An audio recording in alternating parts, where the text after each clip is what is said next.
यूं तो भारत साल 1947 में ही आजाद हो गया था, लेकिन भारत का एक राज्य तब भी अंग्रेजों का गुलाम बना हुआ था।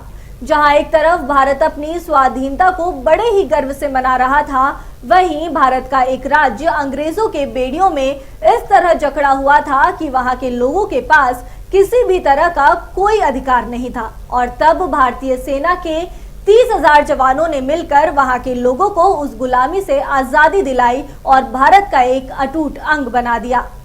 नमस्कार, मैं निकिता शुक्ला और आप सभी का स्वागत है इंडिया न्यूज में। आज हम बात करने जा रहे हैं भारतीय सेना के एक ऐसे ऑपरेशन के बारे में जिसमें भारतीय सेना के तीनों सैन्य टुकड़ियों ने मिलकर लगातार 36 घंटे तक युद्ध लड़ा और अपने एक बार फिर देश के वीर सपूतों ने देश को गौरवान्वित महसूस करवाया। जी हां, हम बात कर रहे हैं ऑपरेशन विजय की।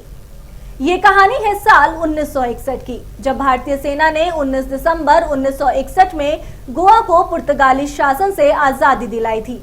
18 दिसंबर 1961 को ऑपरेशन विजय के तहत भारतीय सेना की तीनों टुकड़ियों यानी कि जल, थल और नभ ने गोवा में प्रवेश कर 451 साल की गुलामी से गोवा को आजादी दिलाई थी।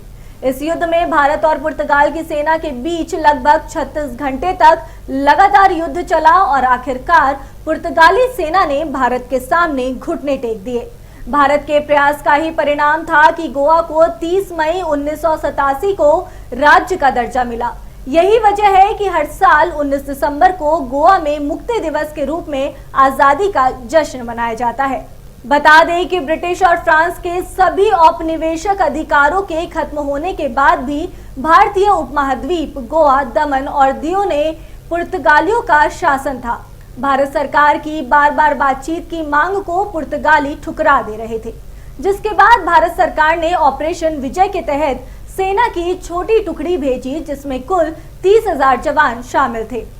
18 दिसंबर 1961 के दिन ऑपरेशन विजय की कार्रवाई की गई। भारतीय सैनिकों की टुकड़ी ने गोवा के बॉर्डर में प्रवेश किया। 36 घंटे से भी ज्यादा वक्त तक जमीनी, समुद्री और हवाई हमले हुए। इसके बाद जनरल मैनुअल एंटोनियो वास्लो ए सिल्वा ने बिना किसी शर्त के भारतीय सेना के समक्ष 19 दिसंबर को आत्मसमर्पण किया। दरअसल भारत के लिए गोवा को आजादी दिलाने के पीछे एक खास वजह थी। गोवा पश्चिमी भारत में बसा एक छोटा सा राज्य है। अपने छोटे आकार के बावजूद यह बड़ा ट्रेड सेंटर था और मर्चेंट्स, ट्रेडर्स को आकर्षित करता था।